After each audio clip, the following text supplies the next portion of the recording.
பணம் சம்பாதிக்க 1000 வழி இருக்கு. ஆனா அந்த பணத்தை உங்ககிட்ட தக்க வைக்க உங்களுக்கு 2 விஷயம் தான் தேவை. ஒன்னு சிக்கனம், இன்னொன்னு அதிகப்படியான சந்தேகம். 1920 காலகட்டத்தில் ஜெசி லிவர்மோர்னு சொல்லிட்டு ஒரு கிரேட்டஸ்ட் ஸ்டாக் மார்க்கெட் ட்ரேடர் இருந்தார். அவனோட 30வது வயசுலேயே அவரோட நெட் ஒர்த் பார்த்தீங்கன்னா $100 மில்லியன். ஆனால் இந்த இயர் 1929, அதாவது கிரேட்டஸ்ட் டிப்ரெஷன் சொல்ற அந்த டைம்ல இந்த உலகமே அவர் பேரை ஞாபகம் வச்சுக்கிற மாதிரி ஒரு விஷயம் பண்ணாரு. ஸ்டாக் மார்க்கெட் கிராஷ் பார்த்தீங்கன்னா அக்டோபர் மாதம் 1929 அப்போ நடக்குது. ஸ்டாக் மார்க்கெட் ஆல்மோஸ்ட் 30% தன்னோட வேல்யூவை இழக்குது. நியூஸ் சேனல்ஸ்ல எல்லாமே ஃபிளாஷ் நியூஸா நிறைய ஸ்டாக் மார்க்கெட் ட்ரேடர்ஸ் சூசைட் பண்ணி இறந்து போறதா நியூஸ் ஸ்ப்ரெட் ஆகுது. இந்த நியூஸை ஜெசி லிவர்மோரோட ஒய்ஃப் நியூஸ்ல பாக்குறாங்க. ரொம்பவே பயந்து போறாங்க. அன்னைக்கு நைட் ஜெசி லிவர்மோர் வீட்டுக்கு வராரு.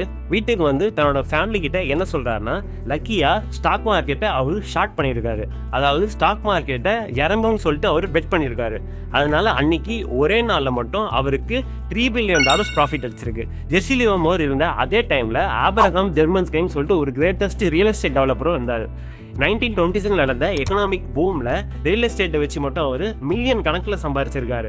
ஆனா இந்த இயர் 1929 அவர் ஸ்டாக் மார்க்கெட்ல ஹெவியா இன்வெஸ்ட்மெண்ட் பண்ணியிருந்தாரு. ஸ்டாக் மார்க்கெட் கிராஷ் ஆனதுனால அன்னைக்கு ஒரே நாள்ல மட்டும் அவர் சம்பாதிச்ச பணம் எல்லாமே கம்ப்ளீட்டா லாஸ் பண்றாரு. அன்னைக்கு நைட் ஆபிரகாம் வீட்டுக்கு வரல. கடைசியா அவரை சில பேர் வால் ஸ்ட்ரீட்ல தனியா நடந்து போறத பார்த்திருக்காங்க. கொஞ்ச நாள் கழிச்சு அவரு சூசைட் பண்ணி இறந்து போறாரு. ஒரே நாள்ல பாத்தீங்கன்னா 2 பேரோட லைஃப் தலைகீழா மாறி போகுது. ஒருத்தர் நிறைய பணம் சம்பாதிக்கிறாரு, இன்னொருத்தர் பணமே இல்லாம இறந்து போறாரு. ஆனா ஒரு 4 வருஷம் கழிச்சு பாத்தீங்கன்னா இந்த இயர் 1933 அப்போ ஜெசி லிவர்மோருக்கு ஒரு கொடுமையான விஷயம் நடக்குது. ஸ்டாக் மார்க்கெட்ல ரொம்பவே ஓவர் கான்ஃபிடென்ட்டா இருந்ததுனால நிறைய பணம் கடன் வாங்கி அவர் ஸ்டாக் மார்க்கெட்ல ஹெவியா இன்வெஸ்ட்மெண்ட் பண்ணியிருந்தாரு. பட் அவரோட பேட் லக் பாத்தீங்கன்னா ஸ்டாக் மார்க்கெட் கிராஷ் ஆகுது. அவர் இன்வெஸ்ட்மெண்ட் பண்ண பணம் எல்லாமே கம்ப்ளீட்டா அவர் லாஸ் பண்றாரு. ஒரு 2 நாளைக்கு அவரு வீட்டுக்கே வரல. கடைசியா அவரும் சூசைட் பண்ணி இறந்து போறாரு. இவங்க 2 பேருமே பணம் சம்பாதிக்கிறதுல ரொம்பவே ஸ்கில்டா இருந்திருக்காங்க. ஆனா அந்த பணத்தை தாங்கிட்ட தக்க வைக்கிறதுல அவங்க 2 பேருமே வஸ்டா இருந்திருக்காங்க. இவங்க 2 பேர்கிட்ட இருந்து நம்ம என்ன கத்துக்கலாம்னா, பணம் சம்பாதிக்கிறது ஒரு செட் ஆஃப் ஸ்கில்ஸ். ஆனா அதே பணத்தை உங்ககிட்ட தக்க வைக்கிறதுக்கு உங்களுக்கு வேற ஒரு செட் ஆஃப் ஸ்கில்ஸ் தேவை. அதை நீங்க கண்டிப்பா கத்துக்கணும். இல்லைன்னா பணம் பறந்து போயிடும்.